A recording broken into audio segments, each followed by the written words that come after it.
در یکی از خرابه های قشلاق یک جن 1000 ساله زندگی میکرد.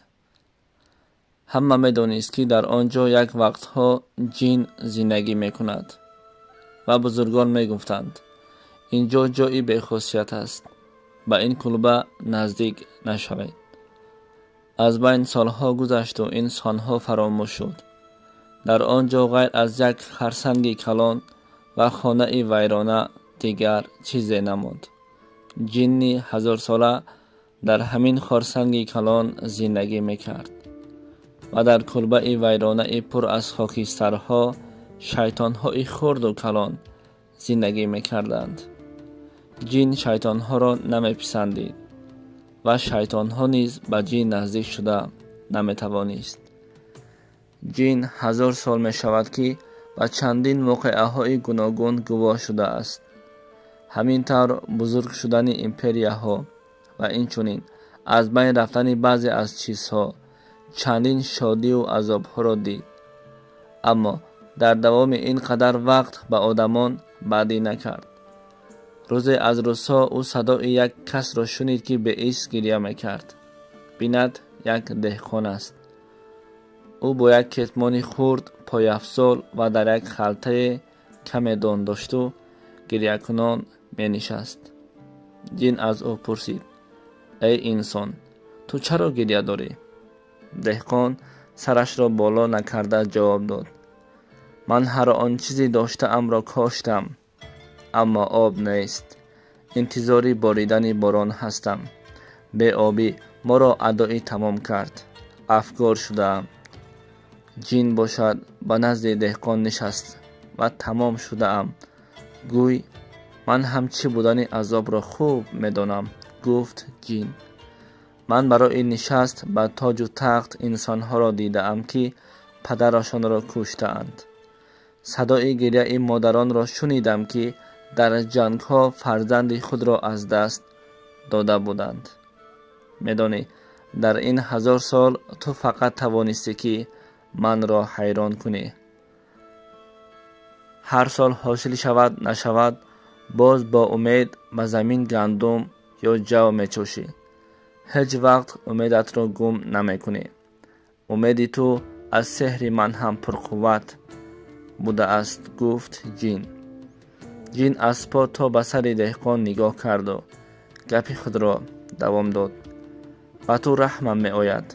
خواهی تو را بای و با دولت می کنم، اما فقط به یک شرط. به بیچارگان، فقیران و کمبغلان کمک می کنی.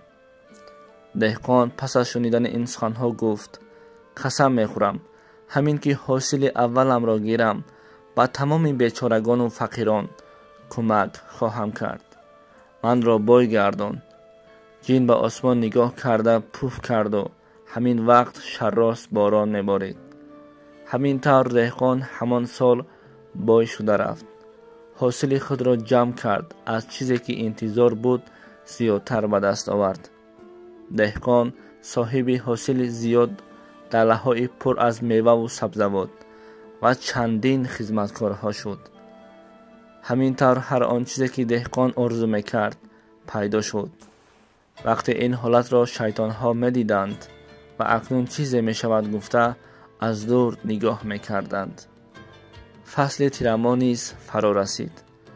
دهقان حاصلهای شده را جمع آوری کرد و اکنون موافق وعده‌اش کمک به بیچارگان و فقیران کند. هر آن چیزی که برای خیر جمع کرده بود با خود گرفت و به سوی خانه‌های فقیران روان شد. شیطان بچه از این خبر یافت و به نزد پدرش رفت و گفت پدر در کجایی؟ دهقان میخواهد به فقیران کمک کند. اکنون چی میکنیم؟ پدر شیطانها خنده کنان گفت تا ما زنده هستیم دهقان به فقیران نه بلکه به خودش هم کمک کرده نمیتواند. گفت و به قیافه یک موی سفید پیر در آمد و از روپروی دهقان برآمد. دهقان به این سلام داد. موی سفید پرسید به کجا می روی پسرم؟ دهقان گفت به فقیران بعضی چیزها جدا کرده بودم، میخواهم به صاحبانش دهم. شیطان گفت بخواهی کمک کنی؟ دهقان گفت بله. شیطان کمی تبسم کرد و گفت ای پسرم، تو خودت نو صاحب مال و ملک شده ای. اول به جای خانه کهنه ات خانه نو بنیاد کن. با کمک کردن هم وقت پیدا می شود. پس از این دهقان به فکر فرو رفت. گفت بله درست است، اول خودم را بود کنم، بعداً خیر باشد می شود. همین طور دهقان خانه نو بنیاد کرد. از بین 1 سال گذشت. از حاصل امساله به فقیران مبلغ جدا کرد و اینچنین روزی برای خیر کردن نو از خانه می برآمد که همان شیطان به قیافه موی سفید پیدا شد. به نزدش آمد و گفت به کجا روانی پسرم؟ دهقان گفت چه خیلی که میدانی، امسال هم میخواهم کمک کنم. برای کمک به فقیران و بیچارگان رفته ایستادم. موی سفید گفت ای پسرم، عمر را ببین، عمر کوتاه است. اول فرزندانت را صاحب خانه و در کن، دخترت را به شوهر بده. خیر باشد نمیگریزد. امسال که نشد آینده می شود. اول خودت را بود کن، بعدا فکر دیگران را میکنی. از بین سالها گذشت که دهقان به وعده داده‌اش به جین وفا نکرد. سالها گذشت، یگان خیر نکرد و حتی به یک خدمتکار تو خوب کار نکردی گویان 1 قاب گندمش را نداده بود. بیچاره خدمتگار چندین مرتبه التماس کرد، خواهش کرد، اما افسوس باز به نزد فرزندهایش با دستی خالی برگشت. یک شب به نزد دهقان جین پیدا شد و گفت به وعده داده‌ات بر من وفا نکردی، یادت هست؟ گفته پرسید جین از دهقان. دهقان خنده کرد و گفت اکنون زمان دیگر است. دیگر بر من چیزهایی داده‌ات را پس گرفته نمیتوانی. جین چیزی نگفته از چشم غایب شد. همان شب دهقان خواب دید. در خوابش یک شرپه را دید که به نزد دهقان آمد و گفت وقتی تو کم باقی مانده است. البته عمر کوتاه است، هر یک انسان میمیرد. از این وقت تا چند میتوانی فایده به دست بیار، مغفرت کرده میشوی. یعنی میتوانی که تو کمک بکنی. عمر تا ابد نیست.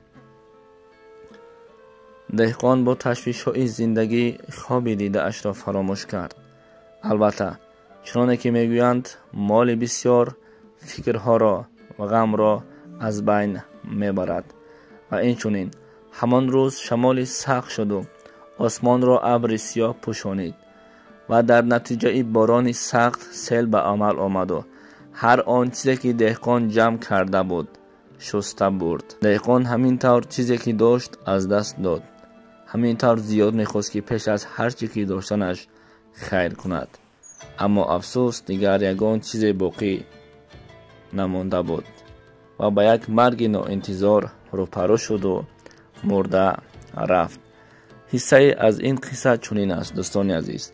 ما هر آن چیز میخواهیم باید از خداوند برسیم، زیرا هر آن چیزی که خداوند بر ما عطا کرد این نعمت است، اگر نداد این حکمت است. البته این مال ملک بسیار چشم انسانها را کور کرده است. ما در زمان امروزه خود دیده ایستاده ایم. گفتم می نویسد مؤلف.